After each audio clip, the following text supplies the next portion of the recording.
بسم الله الرحمن الرحيم الحمد لله والصلاة والسلام على رسول الله وعلى آله وصحبه أجمعين رب اشرح لي صدري ويسر لي أمري واحلل عقدة من لساني يفقهوا قولي السلام عليكم ورحمة الله تعالى وبركاته.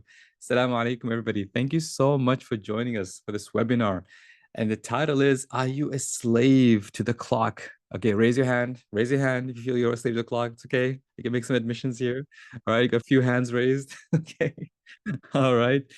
So let's talk about this. This whole session is about understanding this concept. Are we a slave to the clock, and how can we reclaim barakah in our time?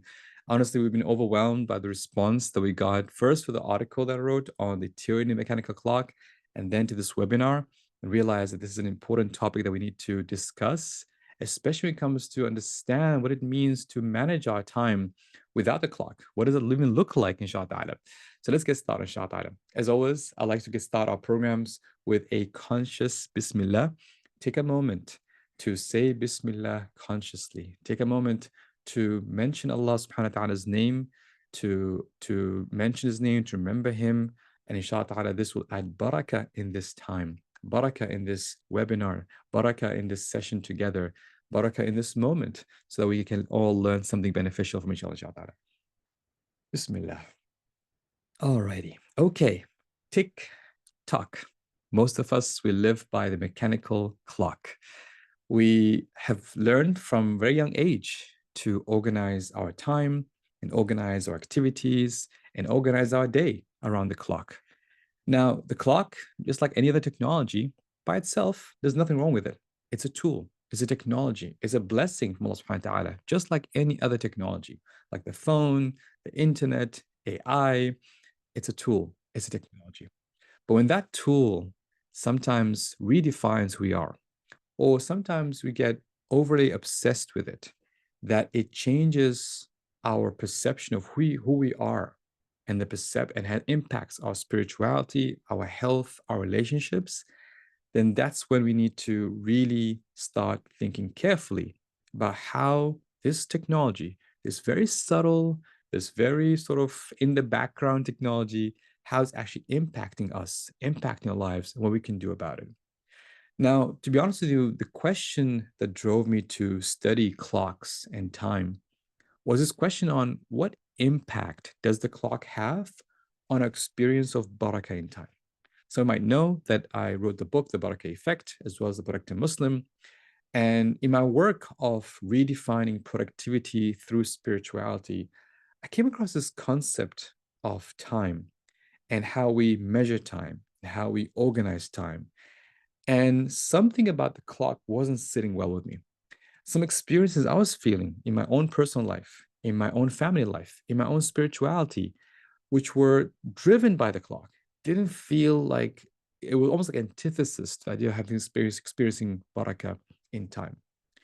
And then, of course, some of us might know this hadith where Prophet Muhammad said, the hour will not be established, the hour meaning the day of judgment, will not be established until time passes rapidly, such that a year is like a month is like a week is like a day is like an hour, and an hour is like the flicker of a flame. How many of us feel time is going so fast that we can bear? Raise your hand. How many times feeling if time is going so fast, right? I can see a lot of hands going up. Absolutely. It's a lot, right? And the question is why, right? The question is why. And yes, there are, of course, elements that are happening where there's so many things, of course, we can dive deep into this.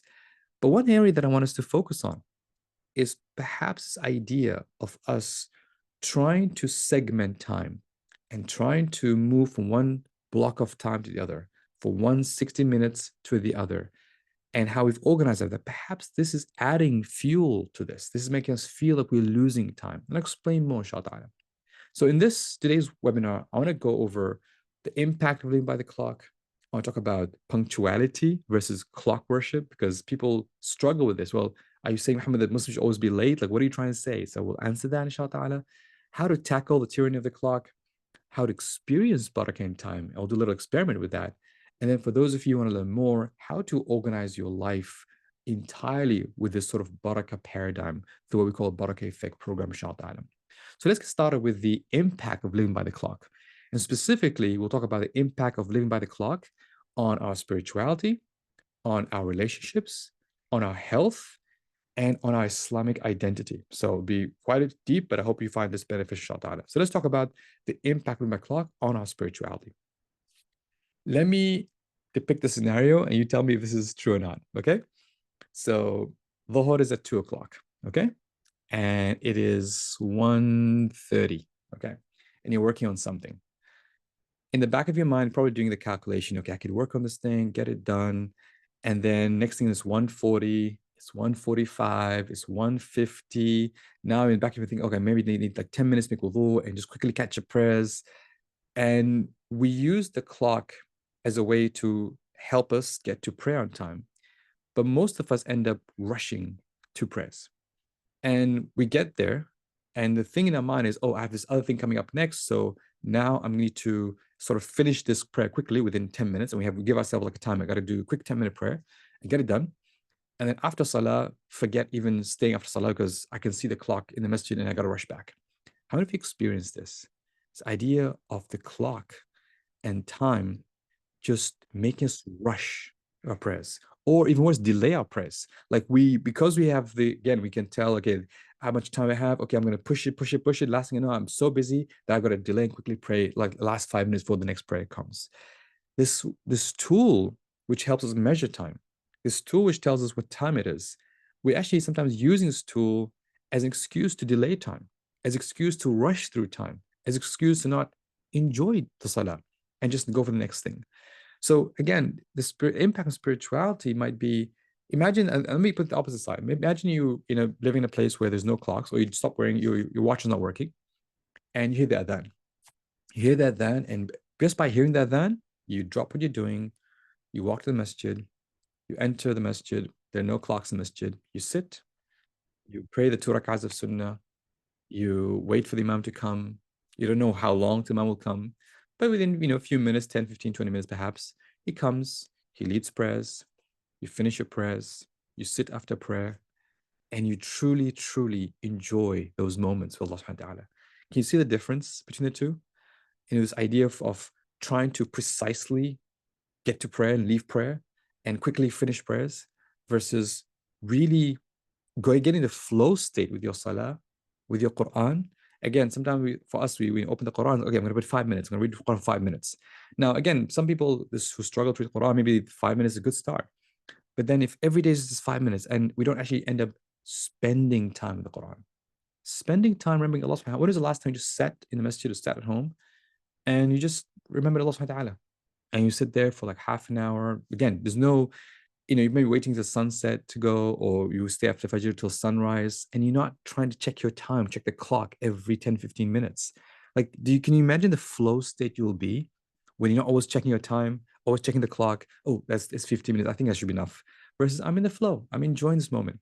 I'm just with Allah subhanahu wa ta'ala. I'm in this moment of this I call the Barakah flow state. And with Quran, with dhikr, salah, how many of us have experienced it? Maybe you haven't experienced for a long time because you're always checking the next clock, the next time, the next thing you got to do. And then our mosques sadly are like run like a clock. You walk into masjid and I mean, I see this massive countdown timer, right? It's like 10, 9, 8, 7, and everyone started getting up and gathering and standing up. And if the imam is late for 5 minutes, oh my goodness, 5 seconds, everyone's like, oh my God, where's the imam? And then someone else will have to be pushed to lead. And everyone gets stressed. Whereas when we hear about the Rasulullah's time, where he would, the Iqamah time was not strictly 20 minutes after adhan. It could be a few minutes after adhan, could be half an after adhan. Prophet Muhammad ﷺ would wait till people gather in the masjid after the adhan, and then at a reasonable time, he'll come out and he'll lead the prayers. Now, you might think, yeah, Muhammad sounds nice, but that's not practical, right? It's we have things to do, we have jobs to do, tasks to do, and that's my point. My point is, for us, salah is becoming almost like a secondary thing, or our spirituality is like a second, something that needs to fit with our busy schedules, versus this is our purpose in life, to be a abd of Allah subhanahu wa ta'ala. And if we're always rushing through prayers, if we're always delaying prayers, if we're not finding time to spend quality time with Quran, quality time remembering Allah subhanahu wa ta'ala, if If we walk into the masjid and we feel like we got to go get in, get out, versus spend time in the masjid. And by the way, funny aside, if you notice, malls don't have clocks, right? Why? So you can spend a lot of time in the mall. But masajids, we have a massive clock for you, so that you can see that clock. If you feel stressed out, you get out. You don't spend too much time. This has an impact on spirituality. This has impact on our spiritual development. Does this make sense?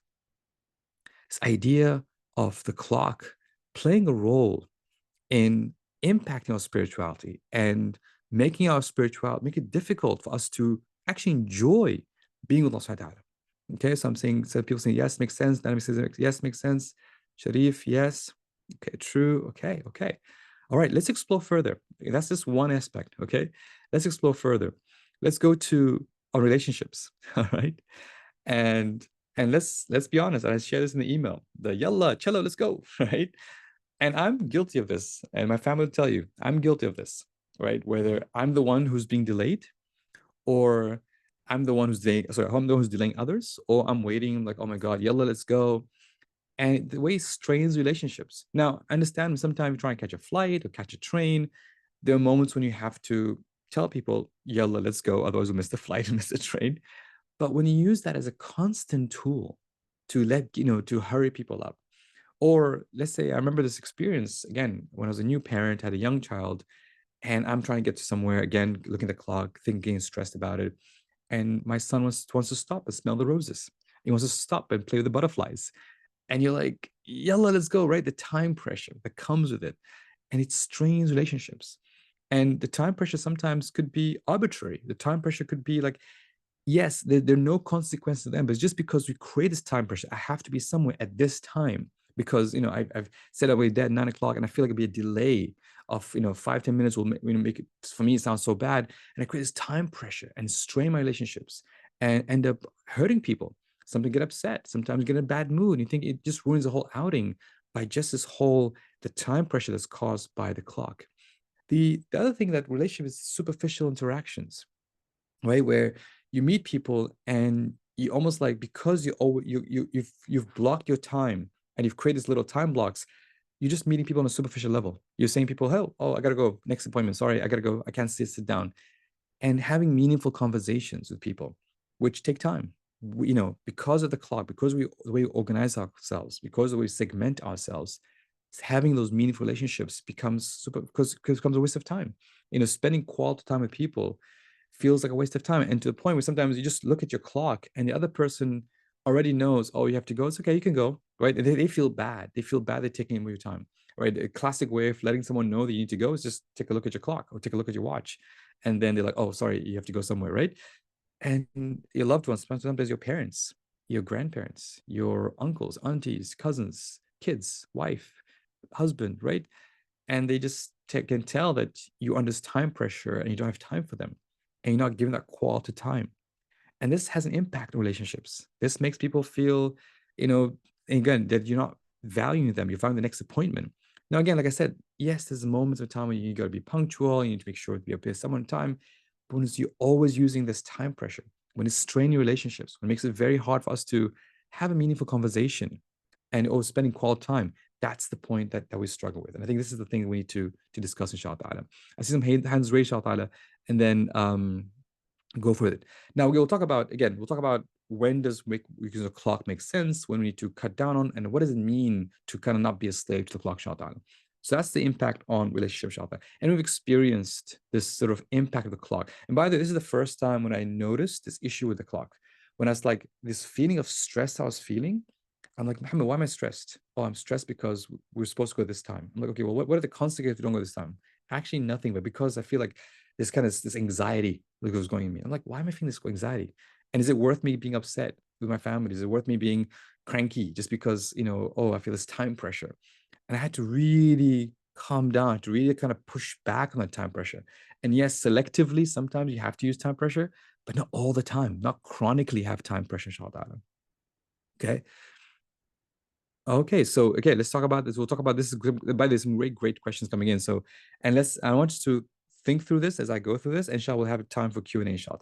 So, impact on spirituality, impact on relationships, impact on health. I mean, there's some studies that show that the time pressure creates the same physiological responses as if you're being in physical danger, right?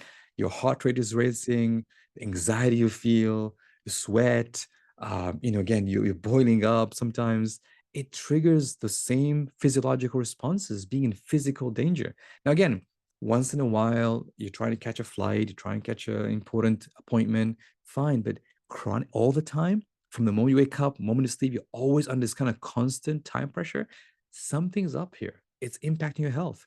Same thing's burnout. There's Japanese have called, it's called term called karoshi, which is mean death by overwork, by deadlines, by next deadline, next clock, next thing you got to do. And that really kills you. Also, eventually just burns you out to where you just end up just want to drop everything, right? You want to just reduce, you have a sense of reduced productivity. And interesting enough, it does studies that show that those who are more productive are those who end up actually losing track of time. One experiment I started doing for my writing is actually removed my watches and actually don't stop wearing watches, unless I really have to. But I stop wearing watches. In the morning, I do most of my writing. In the morning, I actually give myself a long window of time. So long that I know that I probably won't finish writing, won't spend the whole time writing. But when I lose a sense of time, that is when I'm most productive. That's when I most enjoy my work. When you sit with somebody and you have no watches, there's no phones, and you have a conversation, that's when you go deep.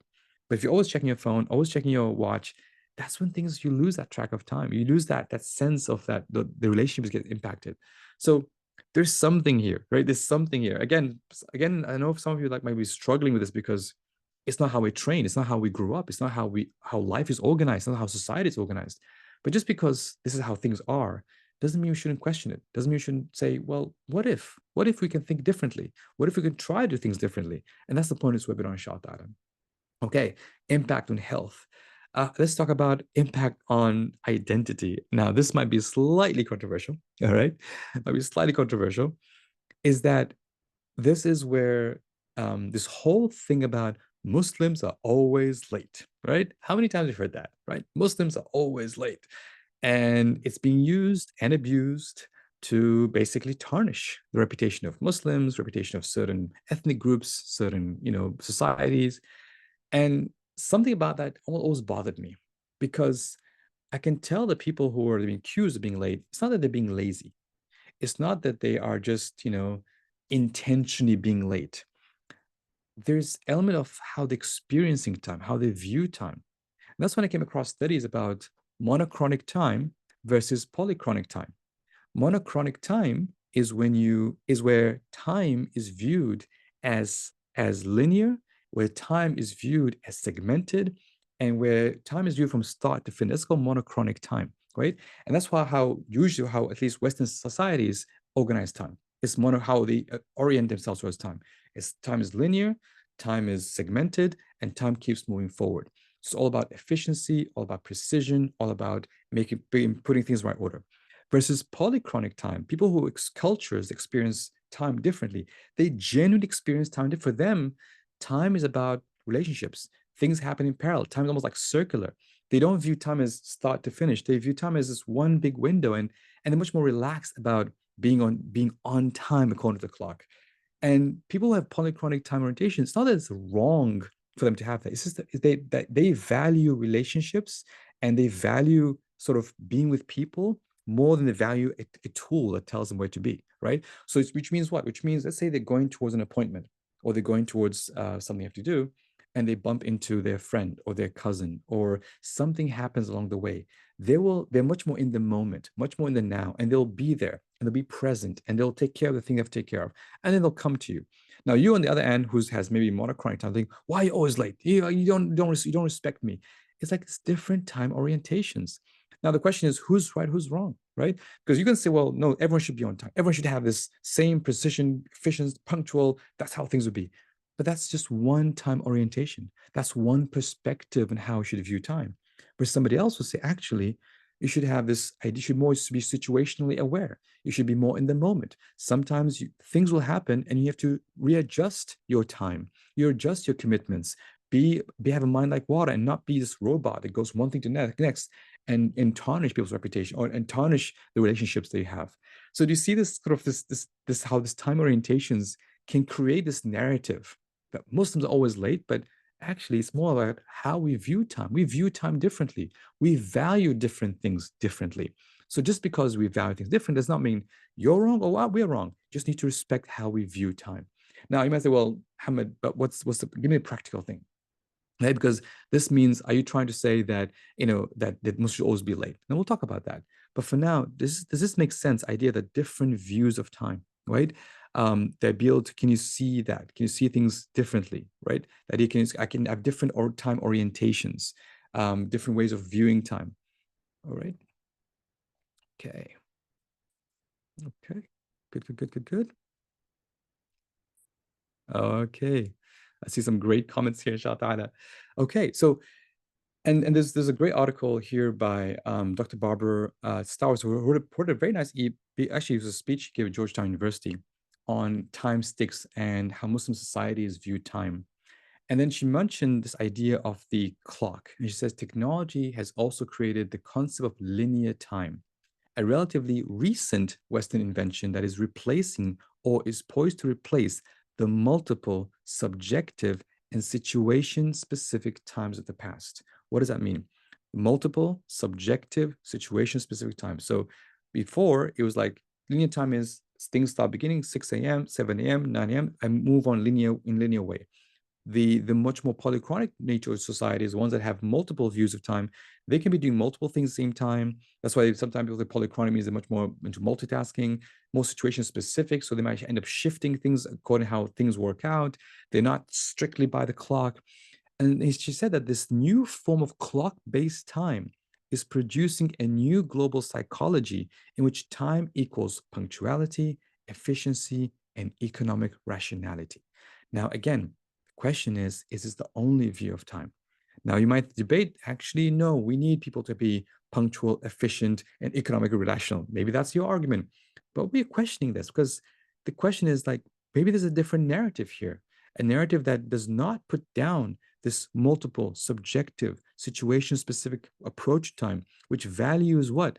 Values relationship with Allah, values being in the moment, values you doing the right thing at the right time. Let me give you an example. Rasulullah was walking Medina, right? So he was going towards somewhere and he had a thing to do. The little girl came, tugged in his shirt, Ya Rasulullah, I want to show you something. So he goes with her. Now, in someone had a linear time, said, I'm sorry, I'm busy. I got something to do. I am going towards something. Come talk to me later. But he was in the moment. He was situation specific. He kind of organized himself, he rearranged himself situationally. I think sometimes we kind of lost that track. We've kind of become like machines, going from one thing to next, one thing to next, one thing next, and then along the way, losing our spirituality, impacting relationships, and harming our health. Does this make sense so far? Does this make sense so far? No. Yes. Okay. All right. Awesome. Okay. So let me just kind of answer the elephant in the room, okay? Because I think people, quite a few questions may be popping up. Wait, are you saying Muslims should always be late? Right? Because that's maybe that's the way. Hamid, what are you trying to say? You're saying Muslims should always be late? Let me answer this and again clearly and respectfully. Number one, I feel we need to have a difference between being punctual, which is being respectful, being professional, and what I end up calling almost like clock worship, right? Where you become so obsessed with worshiping the clock and being at a certain by the way, the clock is called abstract time. There are two types of time if you how to measure time.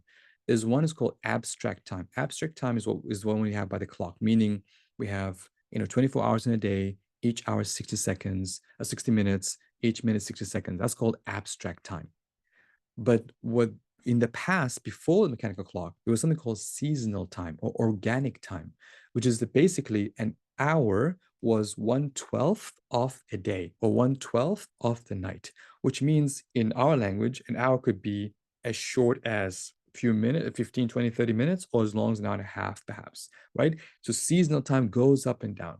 So the idea that being punctual versus clock worship is where you are part of the natural rhythm of life, right? And that's why, subhanAllah, one of the blessings of salat time is changing. People think, oh, why can salat time be the exact same time every day, right? I should be Fajr 5 o'clock, Dhuhr 12 o'clock, Asr 3 o'clock, Maghrib 6 o'clock, and Isha 8 o'clock. That's it. Shouldn't change. Should be the same around the whole year, right? But no, Allah subhanahu wa ta'ala is trying to remind us that time is His creation.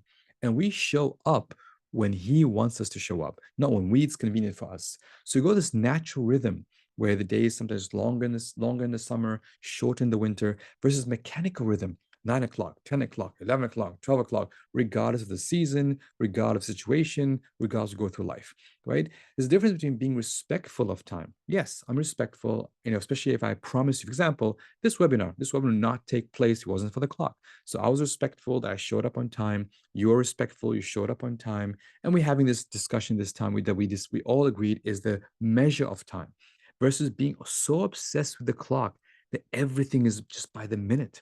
Everything is by the hour. Everything is from one thing to the other. And there's no space for deviation. One is living in the moment, right? For example, let's say you're in the masjid and you're in the masjid, or you're spending, and you said I'll spend an hour here or half an hour here, and you have a certain amount of time in your head for space. But subhanAllah, you want to go deeper. But because you had hit the clock, oh, I gotta go. And the thing you're going to doesn't need you to be there exactly the same time. You could be a few minutes late or something, it's fine. But because we have this thing where no, I gotta follow this mechanical clock. I can't deviate from this. That's when the issue is. But being in the moment, being situationally aware, being thinking, oh, I actually want to spend more time in dua today. Actually, I want to prolong my sujood today. Actually, I want to spend some quality time with this old relative who perhaps I might not see again. You know what? Instead of me just looking at my watch and thinking, okay, half an hour over, let me get up and go somewhere else. I think this idea of we're not saying no to punctuality. We're not saying don't be punctual and don't show up on time. But I think sometimes we've overstressed it to the point where we are almost becoming mechanical, where we're almost, becoming being obsessed with the clock versus there are moments where we need to be more in the natural rhythm, more respectful of time, more living in the moment, inshallah. So hope that this is, hope this makes a lot more sense, inshallah. Idea is how do we really be respectful of time, but also at the same time be aware. Now, the question now is, well, how to tackle the tyranny in the mechanical clock? How do we break free from this also I call it tyranny because tyrant almost like forces you to do something, right? Forces you to rush through your prayers, forces you to cut relationships, quickly, forces you to yell at your people, at your friend, forces you to feel stressed sometimes, gives you this psychological stress. How to tackle the tyranny of the clock? And I want us to first think about time differently. There's again a great quote from this book, Time Sticks. It says, "Time is God's creation." Right? Time is God's creation. So let's all agree on that. It is one of the creation of Allah subhanahu wa ta'ala. There can be no abstract time because Allah subhanahu wa ta'ala, God, ruler of the universe, who is beyond time, is Lord over time from the beginning to the end of creation. Okay?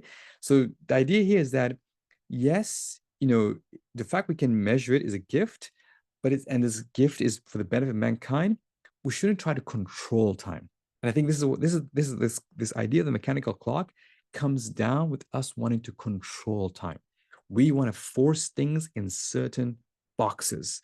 I want to be able to get from A, do A, B, C within these 3 hours. I want to fit my prayers within these many minutes. I want to fit my Quran these many minutes. I want to fit my relationships within these very many minutes. I want to, have my schedule according to this many minutes, right? So I'm trying to force things. I'm trying to force kind of the decree of Allah Ta'ala within, in a way, almost like within the control that I have, or the control that I'm trying to create.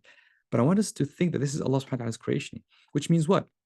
And this is, by the way, this is one of the fascinating things when we're researching this, is that people think that, let's say the Arabs or the Islamic pre-Islam, there's no clarity on time or there's no clear time. They actually had a name for every hour of the day. It was fascinating. Every hour of the day, there was a name. And this name was for every hour. And this hour is not the 60-minute hour. This hour was actually, again, 1/12 of the day. And that's why you hear things, for example, that say the Prophet Muhammad wake up at midnight. Midnight was not 12 a.m. Midnight was the middle of the night, which means what? If you take sunset, take sunrise, divide by half, middle of the night. And that's a name for that, which also based on the position of the moon, the stars, you know it's the middle of the night. You hear things about the last third of the night, the last sixth of the night. How do they know this without the clock? They looked at Allah subhanahu wa ta'ala's system using the sun, the moon, the stars. we've lost the ability to tell time using Allah subhanahu wa ta'ala's system. We've only told time through the mechanical clock. This is, again, a big thing that the mechanical clock is not the only way to measure time. There is a different system to measure time. For example, this approach, the idea of thinking of different hours of the day, what they mean. And here becomes something interesting. Some parts of the day have more meaning and more bliss than other parts of the day. For example, if I tell you what's more heavier or what's more important, 3 a.m. or 3 p.m., which one would you say? 3 a.m. or 3 p.m.?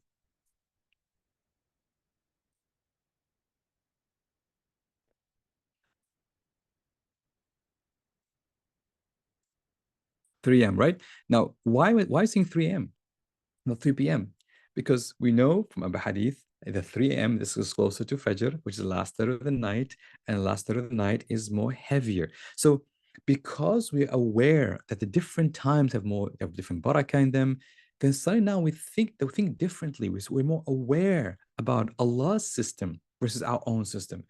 The problem with the mechanical clock and also with even the Gregorian calendar as well is that it detaches our appreciation of time away from what Allah subhanahu wa ta'ala's time. Instead of us recognizing this is Asr time, Dhuhr time, Maghrib time, this is Duha time, this is Zawal time, Shuruq time, right? This is the time of Thuluth al-Akhir min Layl time, Shafaq time, Sahar time. Without knowing these things, we just it's 6 o'clock, 10 o'clock, 11 o'clock, 12 o'clock, 1 o'clock, 3 o'clock.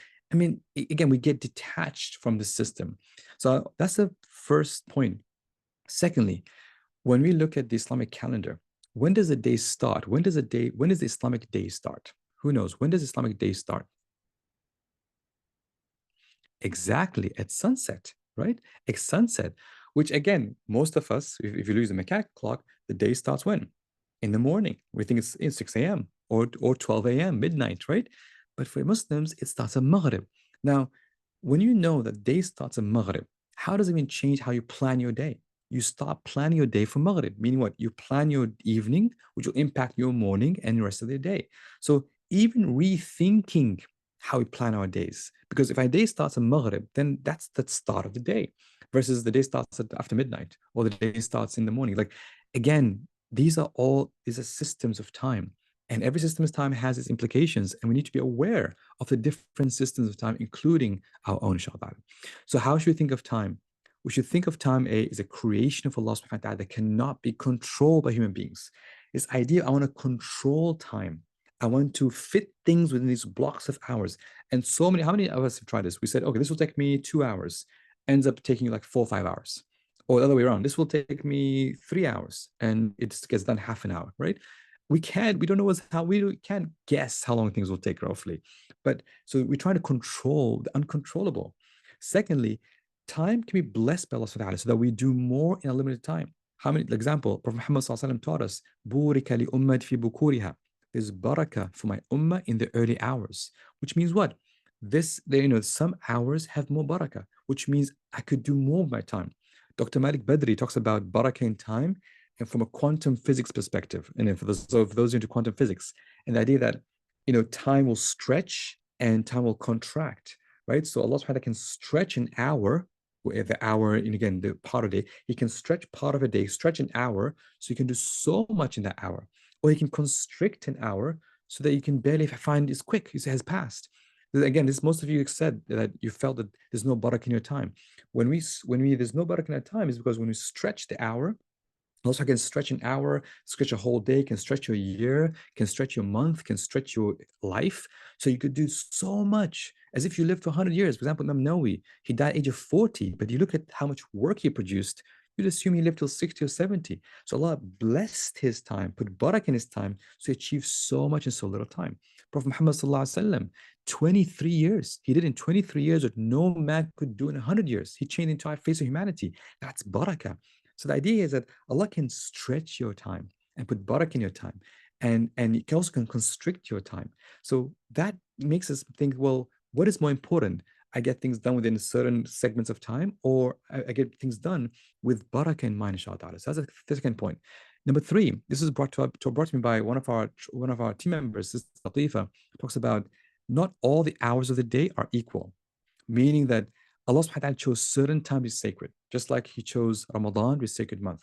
He chose the day of Arafah to be sacred. He chose the early hours, there's barakah in them. He chose the time of Salah, Fajr, Dhuhr, Asr, Maghrib, Isha. He chose those time. He chose the last third of the night. He chose this idea of duha. And sometimes he told us, don't pray around this time, right? For example, no, we should not pray between Fajr and Shuruq when the sun is rising. We should not pray when the sun is setting, for example. These are times we're not allowed to pray, for example. So the idea that Allah chose sometimes, so not all hours are created equal. And that's the challenge of mechanical clock. The whole, everything is exactly the same. 6 a.m. is same as 7 a.m., same as 8 a.m., 9 a.m., 10 a.m. We're not aware of which parts of the day have more barakah in them. And finally, we need to center our day around how Allah subhanahu wa ta'ala wants us to live our lives and not by the clock. Which means what? Which means I should always be thinking, how can I please Allah subhanahu wa ta'ala? In every moment of time, in my whole day. Versus sometimes we become so attached to the clock, we almost like we try to fit our spirituality around the clock versus fit we do around what our main role in life, inshallah.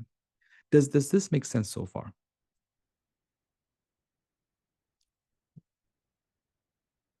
Yes. So say we need some very heavy unconditioning. Yes, we all do. We all do. Okay. All right. So let's go further. What does it mean to center our day around how Allah subhanahu wa ta'ala wants to live our lives? Let's break this down. Again, we want to be more practical, inshallah. Number one, we should plan our day around prayer times. Like the prayer times are the main blocks of the day. This is the main anchors of the day, the keystone moments in our day. This is what keeps us together. This is what keeps us sane. I remember when COVID happened, and everyone was like stressed out, not sure what's going to happen. The five daily prayers gave you that, almost like that calmness, that that sense of normality. When you're going through a crisis in your life, the five daily prayers give you that certainty in the uncertainty of life. When you are busy, the five daily prayers give you the anchors to regain yourself, take a moment to breathe, and take a moment to reclaim your life. So plan your day around prayer times, and you are aware of it. Ideally, if you can pray in the masjid, for example, that allows you to really find those prayer times and have those times blocked out, and that becomes the five anchors for your day. Secondly, is to seek the barakah in your time, which means like, how can I add more barakah in my time? So, for example, being aware of those barakah moments, like I said, the early hours, the last third of the night, the prayer times. Try to see, how can I add more barakah in my time? Maybe I should do istighfar in sometimes. Maybe I should try and remember Allah subhanahu wa ta'ala when I'm sitting and waiting. When I'm in traffic, I should, listen to some Quran, do some adhkar. I should not just sit idle. Maybe I should try to call my relatives to get barakah and shot, and to get call my parents, reach out to people to whom I need help, send money for charity. How can I try to always think, how can I add more barakah in my time? How can I expand my time with barakah? What are those mindsets, those values, those rituals that bring barakah in my time? Third is, we should plan the month, a year around the Hijri calendar. We have a whole campaign called the Go Hijri campaign. And again, these are the months of Allah subhanahu wa ta'ala, right? January, February, March, April, May, June. Okay, the calendar's there, Gregorian calendar's there. We're not saying anything against it, but we should not neglect the Hijri calendar. We're now in the month of Rajab. Some of us have not even aware we're in the month of Rajab. We know Ramadan, we know Hajj, Eid, but Rajab, we forget about it. Dhul Qa'dah, maybe not, right? We forget these sacred months and sacred times. Imagine planning your month, your year, and we have whole resources on our website. Go to gohijri.org. About managing the year around the Hijri calendar, the months and year on Hijri calendar. Also being aware of the white days, right? Again, if you're always so consumed by January, February, March, April, you won't know which days of the month is the white days. But if you're constantly aware of the moon waxing and waning, and you see, oh, it's full moon coming up. Oh, I need to fast. That means you're aligned. You're aware. You're saying, I'm a slave of God, I'm abd of Allah, and I know these are three blessed days coming ahead. I'll start fasting, right? Because you are aware of the Hijri month, you're aware of the moon as well, and that's part of the, again, it becomes part of your monthly rhythm. Planning activities on what's most pleasing to Allah subhanahu wa ta'ala. So you're always conscious, mean that, yes, let's say you have a plan for the day, right? You have your plan for the day. There's also same thing about living in the moment. You have plans for the day, you have activities to do, and then something comes up. And you might think, well, how do I deal with this? And well, what is most pleasing to Allah in this moment? A classic example, let's say you have work, you schedule some work to do, and then your parent calls you, your mom calls you, your brother calls you, and they need help or they want something. And again, you know that part of pleasing Allah is to be kind and be respectful and to serve your parents. So you know this, please. So again, the clock will tell you, oh, it's not time yet. You should do it later. But part of you know, in this moment, I need to obey listen to my parents and trying to serve them. That's actually the next. That is what is most pleasing Allah Subhanahu wa Ta'ala. Maybe you have a busy schedule. You're going off, and you have to head to this important meeting. But then along the way, you see somebody on the road with a car accident and there's nobody around, or somebody like and they need help, and there's no other cars stopping, and you can support them, you can help them. You know that in that moment, what's pleasing the most is for you to stop and to maybe help that person, right? Even though it's taking away from the next appointment for you, right? So what being in the moment. I knew somebody, one of our friends, he became silent, one of Revert brothers, he became Muslim, and he had this act of good deed, which I'll never forget. Every time he saw anything on the road that blocks traffic or anything, he would stop his car and remove from the road. And this is one of the, again, imalatul adha an tariq, removing harm from the road, is one of the most beautiful acts of worship. Now imagine that he might end up being late to his appointment, maybe late to work because of him doing that. But he knew that this is the most pleasing in that moment. So he will stop his car and actually remove that thing from the road enough so that people don't harm people. So planning our days around Allah Subhanahu, centering it Allah Subhanahu, that's what we're looking for. This is what we mean by not being attached to the clock. This is what I mean by being a abd of Allah, being a slave of Allah subhanahu wa ta'ala, and not being a abd of the clock, where being a slave of the clock, where the clock says be there at 9, you be there at 9. Yeah, you're punctual, but maybe along the way, you've missed your prayers. Along the way, you've hurt somebody. Along the way, you could have gotten a lot more ajr, but because you always rush the next thing, you forgot what you need to do. I think this is something to be aware of and conscious of, and not let the clock run our life. Does this make sense so far?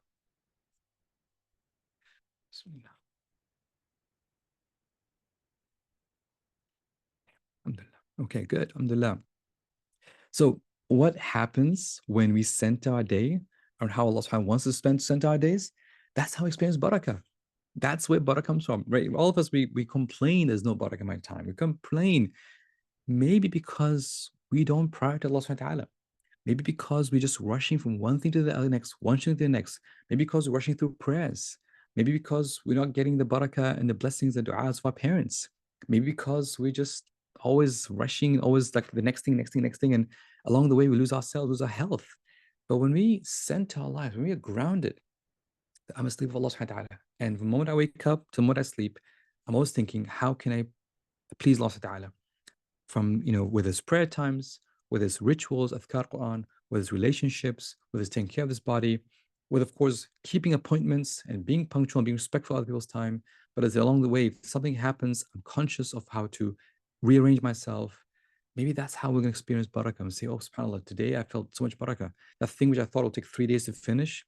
And because even though I was so busy, but because I was helping my parents, or because I was helping, I give some time for charity, end up doing it in less than time. And I got done so quickly and it got approved so quickly. And subhanAllah, there's barakah in our time. But we need to really be conscious of that. We need to, conscious of experiencing barakah in our time. So I want to do a little experiment with you. Okay. You guys ready? I want to do a little experiment with you. So here's how you're going to do this. Let's do this together, inshallah.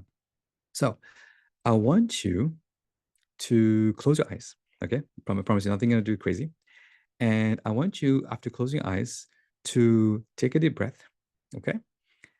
And start doing salawat or istighfar or tasbih. So say Allahumma salli ala Muhammad, or say astaghfirullah al-azim, or say subhanallah. Choose any of them, any dhikr you want to say, okay? All right? So say bismillah and just type bismillah so I know you get started, and then close your eyes and just do it. Then do that continuously. What I'm going to do, I'm going to put a timer. I won't tell you how long this will take. Okay. I just want you to start and then I will tell you when to stop. Okay. Deal? Bismillah.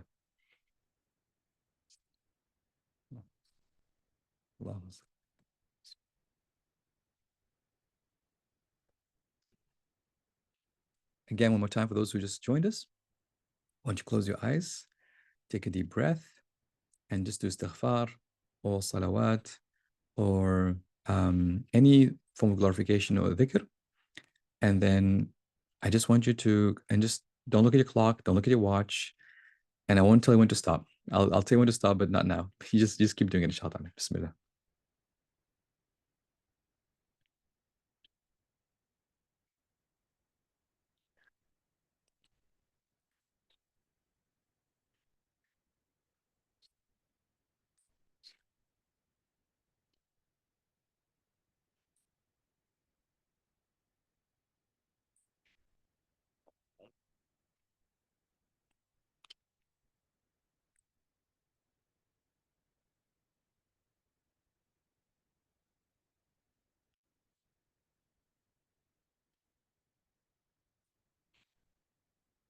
اللهم صل على اللهم اللهم صل اللهم اللهم.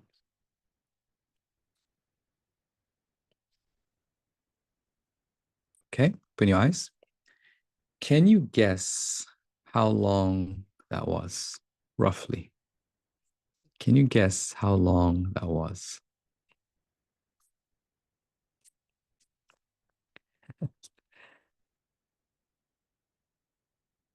Okay, mostly 3 minutes, 5 minutes, 3 minutes. You actually only spent 90 seconds. You only spent 90 seconds. How did that feel? How did that feel? This 90 seconds. Most felt like 5 minutes. Most felt like, oh man, right? Again, for most of it, I tell you 90 seconds, you're like, oh my God, it's rushed. Oh my God, rushed 90 seconds, you feel like stressed out, right? But that's literally experiencing barakah in time. This is you just literally experience barakah in time.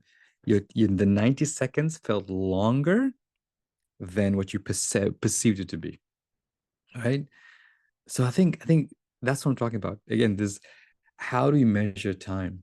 Ibn Qayyim says, Al-awqat tu'addu bil-anfas, that our times are measured by breaths.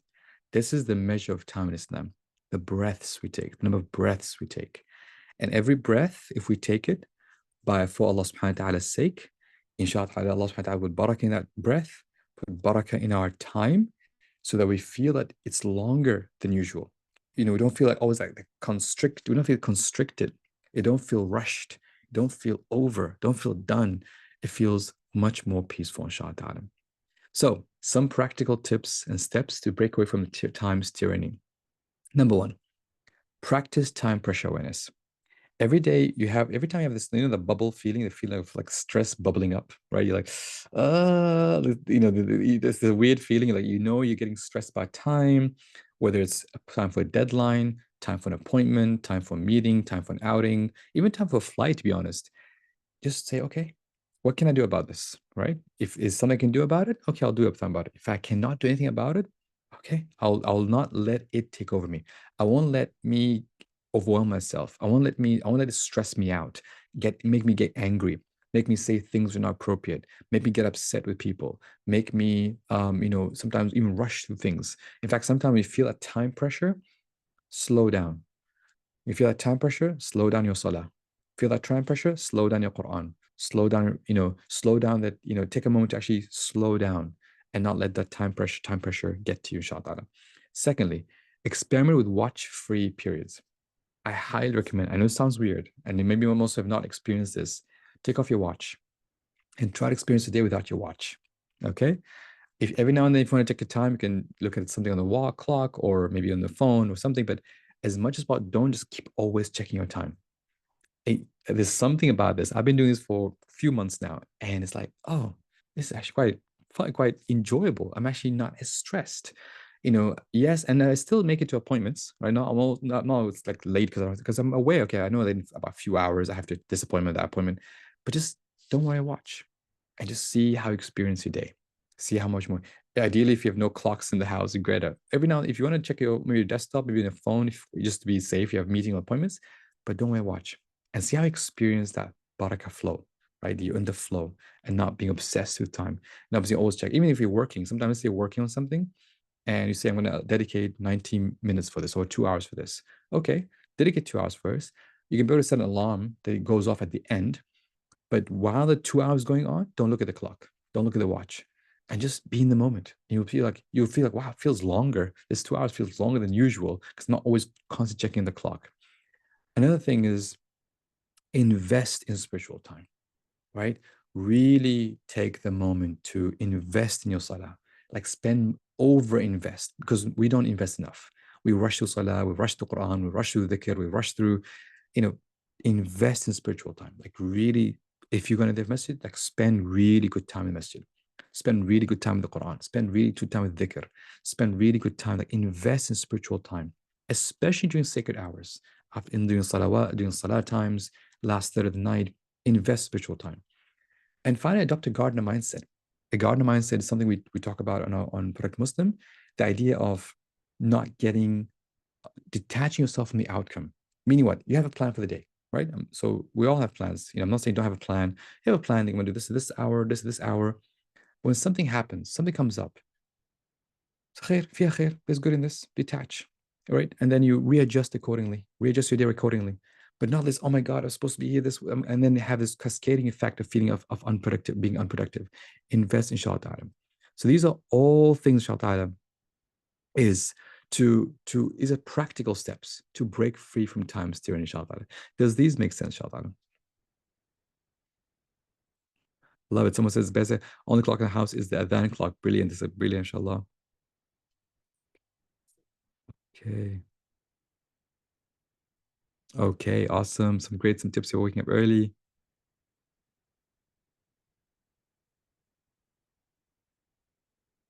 Okay, good.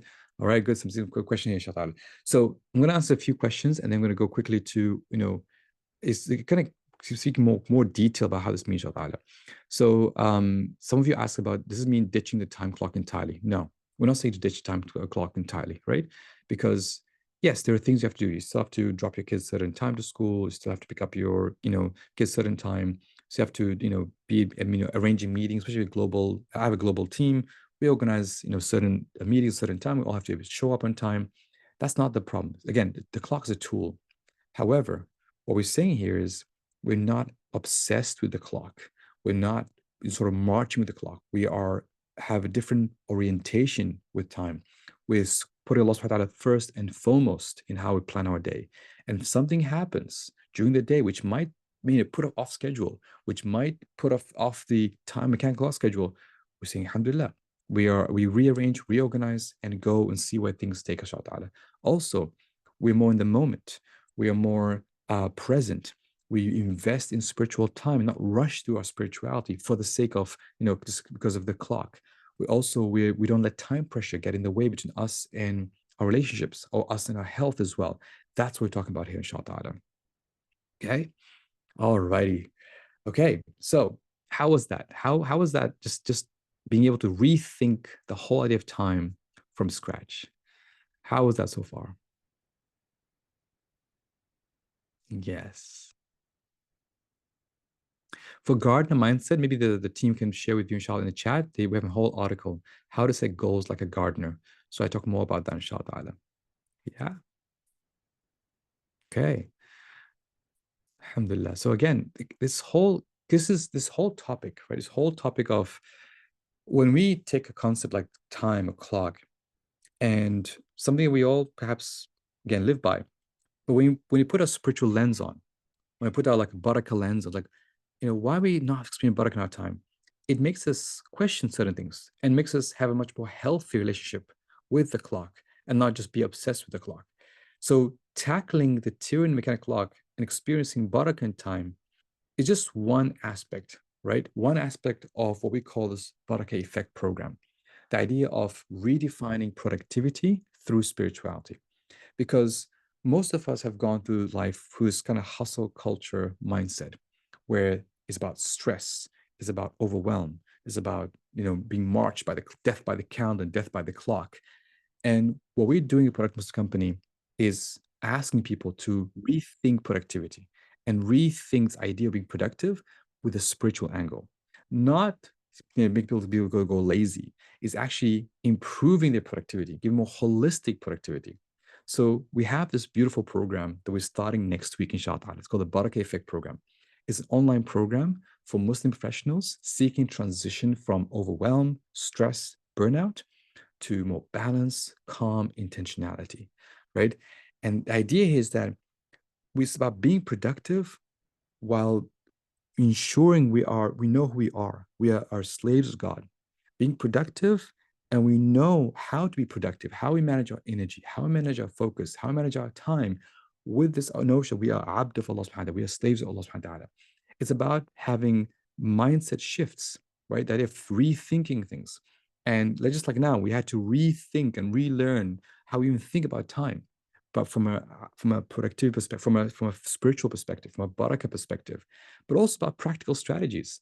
Things like, how do you manage your focus and energy and time?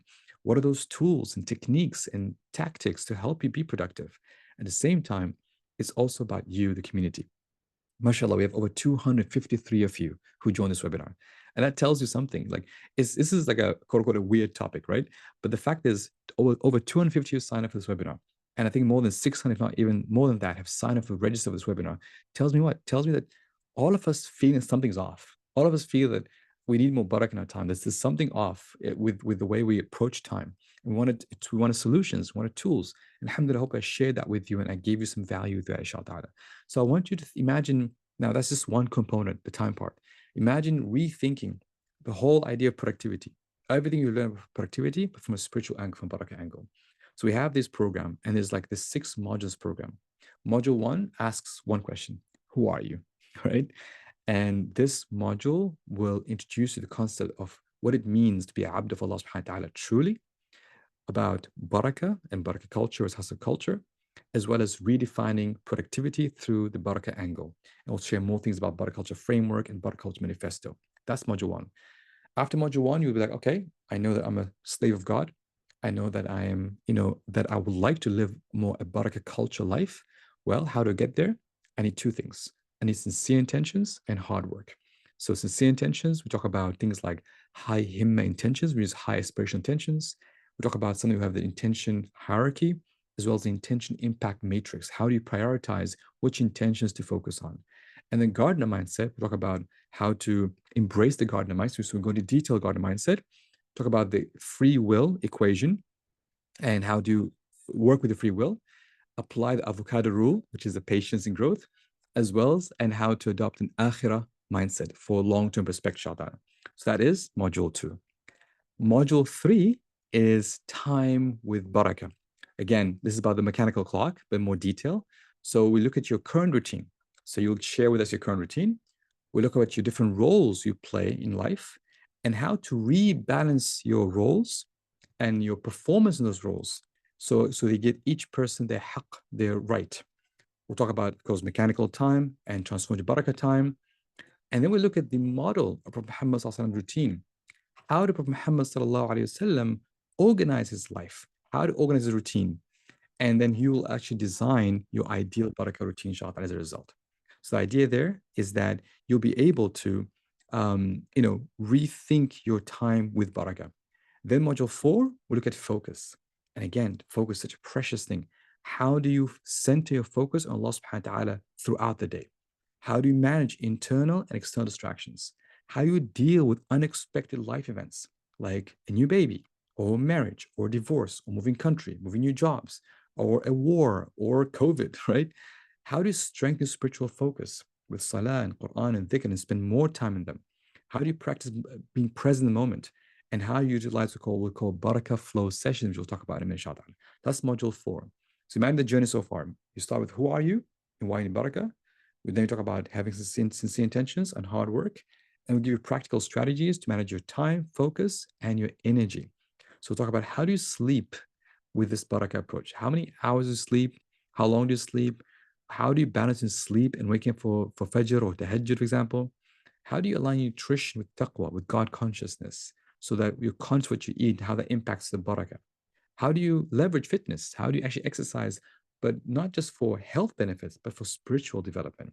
So again, it's about really think about sleep, nutrition, fitness, but from a barakah spiritual perspective. And then module 6 by habits.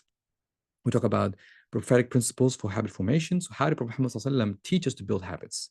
The understand habit psychology, how to take small steps, and then we will give you almost like a program to which habits you should focus on first and build on, and which habits you need to kind of maybe have as more advanced. So it's almost like sometimes people get so of confused which habits to focus on. So we give almost like a curriculum, a thought process. Like these habits should build on first before you move on to the next, these advanced habits. And that all these habits will help you live this barakah life.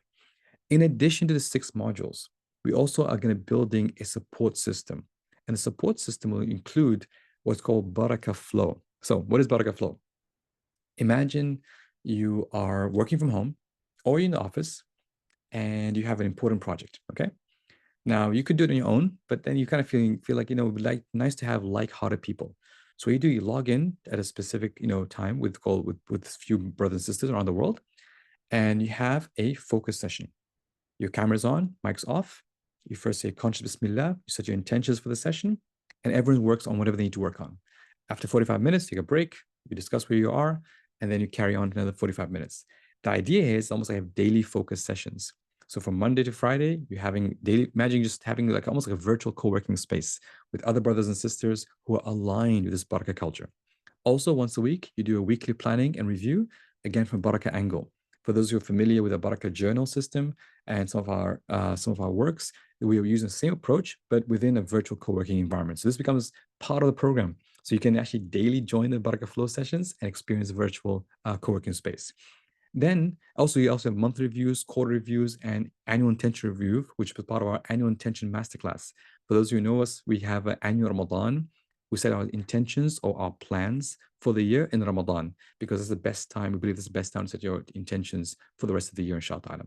That's Barakah Flow. That becomes an ongoing thing you have for after the 6 sessions, you have access to that. Then you have myself who will show up every once in a while and tell you and sort of you can ask me anything. So if you want to ask me questions about, hey, the Barakah Effect program, about experiencing Barakah in your life, about what you're struggling with Barakah, I'll be there to answer your questions. So these become sessions for you beyond the teaching sessions to meet as a community, to talk about challenges you're facing, and to ask me anything, inshallah. And finally, we have the community, which I'm really excited about. We have this Barakah culture community, and specifically, there'll be a community of those who take the Barakah Effect program. And we'll have challenges for you. We have some community-led, learning, some platform access, inshallah, where you can discuss things and support each other. So I'm hoping this community becomes, all of us here are trying our best to redefine productivity through spirituality. And I'm hoping you find like-hearted peers, professionals who are rethinking productivity with spirituality, inshallah. So that's the Barakah Effect program, and it's a program that we're excited about. It's going to start launching next week, inshallah. So we hope to see you in that program, inshallah. The value of this program, if you just look at the value of this program and all that we're putting together, this value is over close to more than $9,000 in terms of value putting it, from the community to the foundations course, to the Barakah flow sessions, to the live teaching sessions, to the 10 Ask Me Anything sessions, to the challenges and the planning sessions. We're putting a lot of value. But the investment for this program and the fees for this program is actually $3,970 per year or $397 per month for 12 months. However, because we're launching this program for the first time, inshallah, we're excited to have a special launch offer for you at just $97 per year or $97 per month for 12 months, inshallah. And you can register today, inshallah, and start next week. So next week, 25th of Rajab, 1446, inshallah, you'll be able to join the Barakah Effect program and start your journey redefining productivity through spirituality. Now, why sign up now? Because this is a live teaching cohort. Normally, sometimes after 1 or 2 cohorts, I actually pre-record the sessions. So this time you'll have me live. So I'll be teaching it live, which means you can ask me questions. You can, give feedback, and that's the fun part of teaching live. Also, be lowest price at launch. I'm not sure why this guy's showing his watch. I should take this photo off. Take this guy off his watch, and then you'll have instant access to our pre-Ramadan bonus live Q&A. So we're going to talk about how to apply this program, how to experience Barakah in Ramadan, inshallah. So again, you can get that special price and special offer at productiveness.com/Barakah Effect, inshallah. So I really hope that you decide to sign up today to transform your life and inspire others. Because imagine, again, not just rethink how you approach time, but how you approach your life, how you approach your sleep, how you approach nutrition, how you approach your focus. Imagine you rethink all of that with the spiritual angle, with Islamic psychology, with concepts and tools that we have in our deen and peak performance, and experiencing true barakah, inshallah. That's the aim of this program, inshallah. So I hope, inshallah, you join us today, and I look forward to having you as early as next week, inshallah. So, all right, so I'm gonna ask a few more questions, inshallah. A few people are already in, so appreciate you. Answer some questions in the Q&A, inshallah. And if anyone has a question about the program, feel free to post, inshallah, as well as I'm gonna ask some questions here, inshallah. Okay. How to manage this at work is applicable in project management. We use time boxing a lot. Okay, so Dora, like I said, you can use time boxing, you can use time blocking, but don't be attached to those time blocks. Meaning, if something needs more time, you can always say, you know, this required more time versus less time. And sometimes I've noticed this with projects, especially a lot of our work, which tends to be more knowledge-based work. It's hard to really estimate how long something will take. Sometimes it might take me more time than I expect, sometimes less time than I expect. But what I need to be conscious of is in this moment of time, how can I experience more barakah in my moment? For example, I set the right intentions. I make sure that I've prayed Fajr that day. I make sure that I spend time with Quran and dhikr. So when I show up for work, I'm in my best spiritual energy, my best focus. And inshallah ta'ala, I'm in the zone. I'm not stressed checking the clock every now and then or cutting things halfway through. I'm always conscious, more aware. Now, again, but within reason, of course. Sometimes you can't, spend too long on something. You have to, get things done and move things forward, but not being stressed by the clock is the key thing, inshallah ta'ala. Okay. All right. So question two.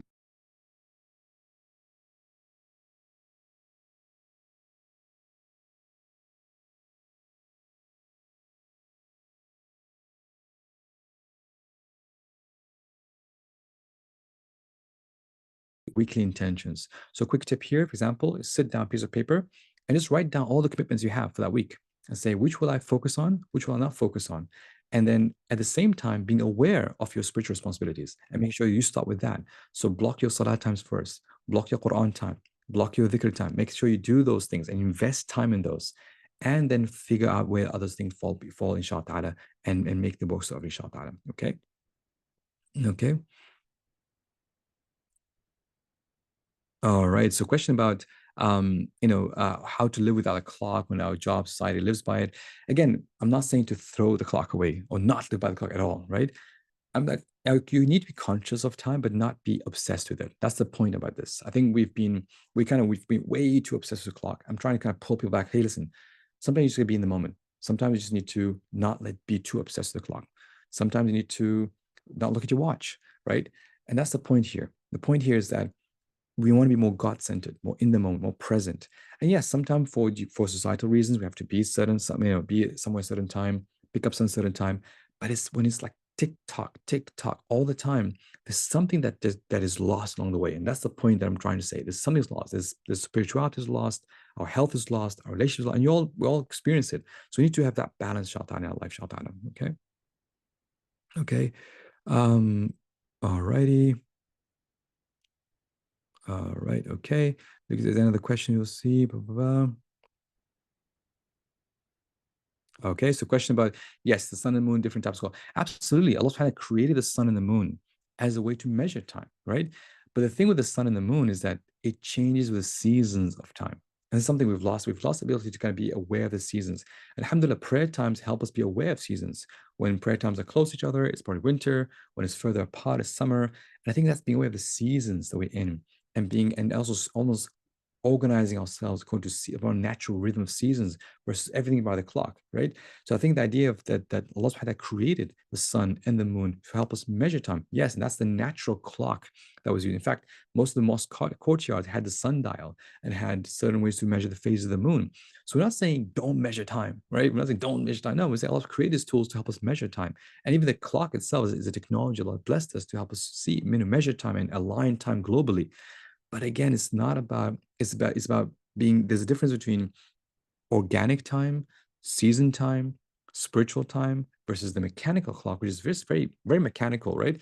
And yes, useful to a certain extent, but don't let it take over our spirituality, our health, our relationship, shaitan. Okay. Great question. Great question. Great question. Mm. Okay, so question about how to integrate this Barakah clock at our workplace in a executive environment. Good question. So first, again, prioritizing spiritual time. So prioritize the time of Allah subhanahu wa ta'ala, prioritize salah time, block times off. So the meeting, your salah time should not be rushed or should not be forgotten or delayed. That's number one. Number two, try to have longer blocks of time. So what I normally do for focus sessions, we call Barakah flow sessions. Don't squeeze things in like half an hour, 1 hour. Try to see if you have longer sessions, right? Now it depends what you have to do. See if you can you have more longer, at least 1 or 2 blocks during the day where you're more in the zone, especially those meaningful work done. Number three, try to reduce time pressure. Only use time pressure when necessary. Don't make it like always like everyone, oh, I want this today. And you're like, well, do you really need it today or can it be done in a few days? Sometimes, again, our bosses and managers will use the time pressure to get us productive, but it leads to burnout. So really discuss this time, like how do you handle time pressure.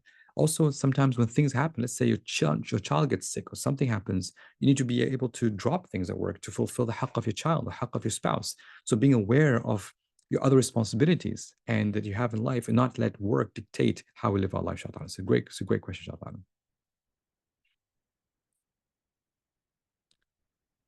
Okay. So questions, it sounds as though you are suggesting we spend more time in prayer and spiritual practices. Again, this is a classic question. Sometimes people think, oh, I'm saying that I'm asking you to spend 3 hours in salah. No. What I'm asking you is move from at least spending from 5, 10 minutes salah, go to 20, 30 minutes. Like max, if you really push yourself 20, 30 minutes, maybe if you're gonna really spend time. And I think this notion of sometimes we tend to kind of have this all or nothing mindset, right? Either I'm all the time in prayer or all the time in my work. Like, no, we can be productive monks, right? We spend quality time in salah, we spend quality time in Quran, we spend quality in dhikr, and also we're productive. We go out and do meaningful work. We achieve our goals in life. We achieve things we have to achieve, but we are always centering things on what does Allah want from us in this moment of time, right? How does Allah want us to live our lives? Allah Subhanahu does not want us to just only be in a monastery or in a masjid the whole day and not get out, right? At the same time, he doesn't want us to be completely so consumed by the world and consumed by deadlines and tasks and to-dos that we forget Him. That we need to understand how to live our life. And that's where the Barakah Effect program comes in, inshallah. Okay. Okay. So the focus sessions are online for everyone, inshallah. Let's see, is there anything else? Is there a recorded session? Yes, there'll be two recorded sessions, inshallah.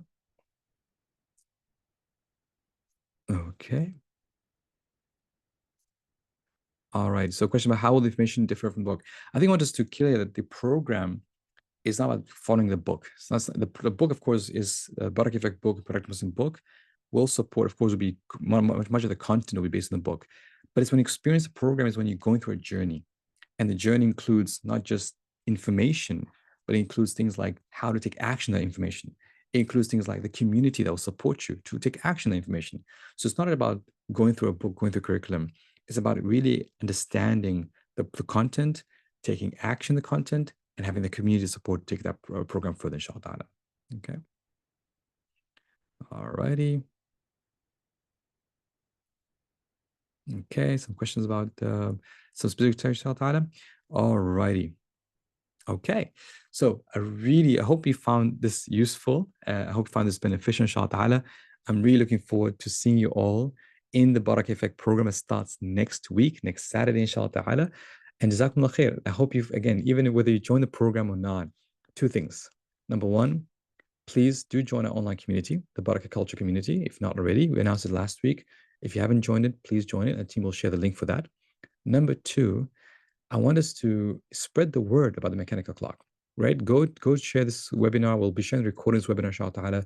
Spread the word about it. Tell people about, hey, here's a different perspective on time. You might actually save a family from getting too stressed about all the clock, or you might help somebody improve the spirituality, or help somebody improve their health, inshallah. So spread the word. So you get the recording, share the recording with your friends and family, tell them about it. And if those would like to read, there's also an article about it, inshallah. But I really hope we can all really aim to smoke spin more barakah in our time and really start thinking about how do we rethink productivity through spirituality, inshallah. Jazakumullah khair. I really appreciate you all being here and looking forward, inshallah, to see you at future programs. Subhanakallah bihamdik. Ashhadu la ilaha illa ant. Astaghfiruka wa atubu ilaik. Assalamu alaikum wa rahmatullahi ta'ala wa barakatuh. Take care of yourself. Assalamu alaikum.